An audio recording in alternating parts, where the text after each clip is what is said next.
Well, hello, church family. Pastor Dylan here. And this is a message that I have looked forward to sharing with you all for some time now. But I am so excited to let you know that our church, Seabury First Baptist, will be reopening on Sunday, May 31st.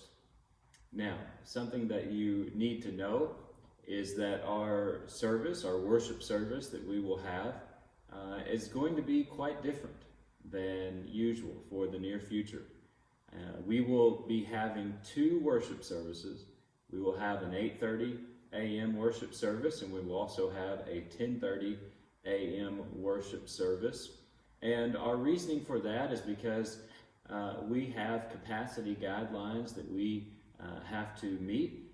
We need to be able to space folks out accordingly in order to ensure that we are providing the most responsible and safe environment as possible that we can at our church. And so I know it's not ideal.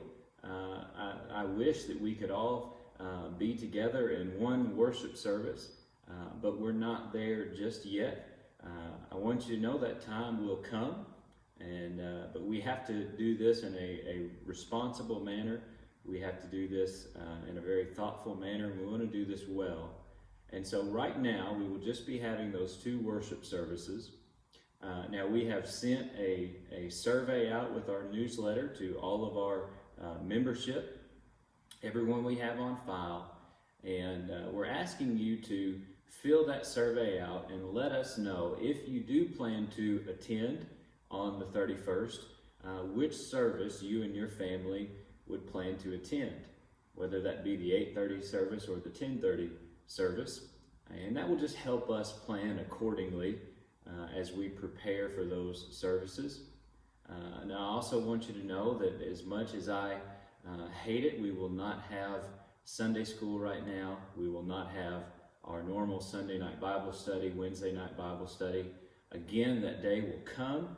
I'm looking forward to when we can do that. And I encourage, if you're in a Sunday school class or if you are a Sunday school teacher, I know that many of our teachers are doing this, but I encourage you to stay in touch with your class. Find ways to engage with your Sunday school class during this time. It's such an important, vital part of discipleship and of our church. But we will not have Sunday school, Wednesday night, Sunday night Bible study at this time. We will also not offer our nursery at this time, and we will not have children's church at this time. So these are things that you need to consider if you are considering coming back to our in-person worship service here on the 31st. You will not be able to take your children to the nursery. So these are all things that I want you to keep in mind as you're considering coming back to church on the 31st. Another thing that you need to know is that when you get to church, we will have just one entrance open. That will be our side entrance underneath our carport area in front of our welcome lobby there. We will have the doors open there for you to enter, and we will have ushers there who will be there to greet your family and also to seat you. So that's another change that we will have to get used to. I know as a Baptist church, we have our seats and we like to stick in our seats, but this is just something you need to know. You're not going to be able to pick your seat. We will have ushers who will seat you in order to ensure that we are properly distancing families in between pews. And also we'll have ushers dismissing you when our worship service is over. We'll be dismissing out our front doors, a different door than you'll enter. Another thing I want you to know is that we will not be passing offering plates at this time. What we will do though is we will have offering plates set up at our exit doors. So if you have a tithe or offering that you would like to give, you can have that ready, and as you leave, we will have plates and buckets there where you can drop off your offering and tithe safely as you leave the building. Now I know that that this is much different than our normal worship service. But these are historically challenging times, and this is one of the ways that we have to adapt. And I want you to know that as your pastor, there are several different challenges in pastoring during this time. And one of those being is that, it seems that there's so many different opinions all over the map when it comes to how we should best deal with this pandemic and what people think. And there seem to be really three different categories of people. And the first category is the category that says, this is all just a scam. This is all government oppression. This is all overblown, and we shouldn't be worried about this at all.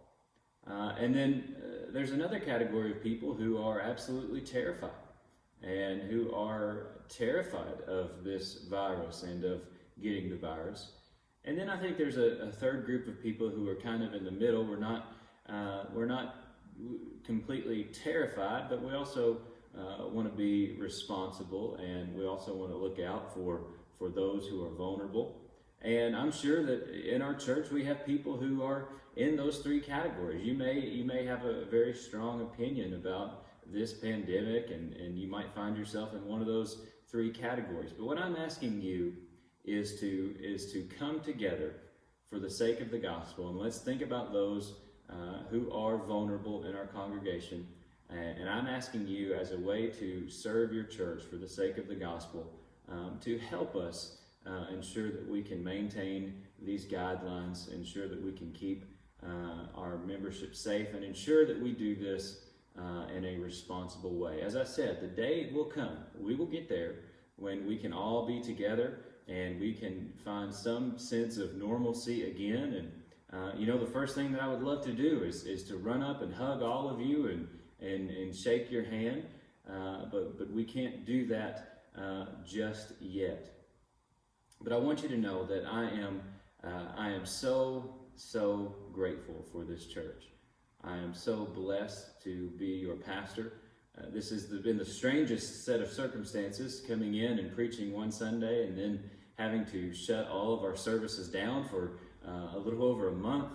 But in that time, you all have been so good to me and my family. You have been so encouraging. I want to thank our staff, our deacons, our leadership team, and all of you, all of our members, for how well you have done during this time. I want to thank you for your continued financial support and giving to our church during this very difficult time for all of us. You all have, this church has served so well during this pandemic. And I know that as we come back together, I am confident that we will continue to serve well during this time. So I'm asking you to help us do that, to help us as we come back together. And I'm excited.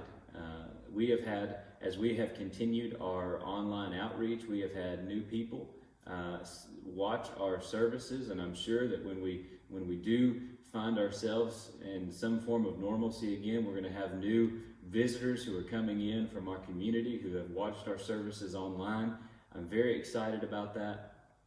And one more thing I want to share with you is that if you do not feel comfortable coming back to church at this time, maybe you have an underlying condition, maybe you're vulnerable in a vulnerable group to this virus, I want you to know that this is not a test of your faith coming back to church.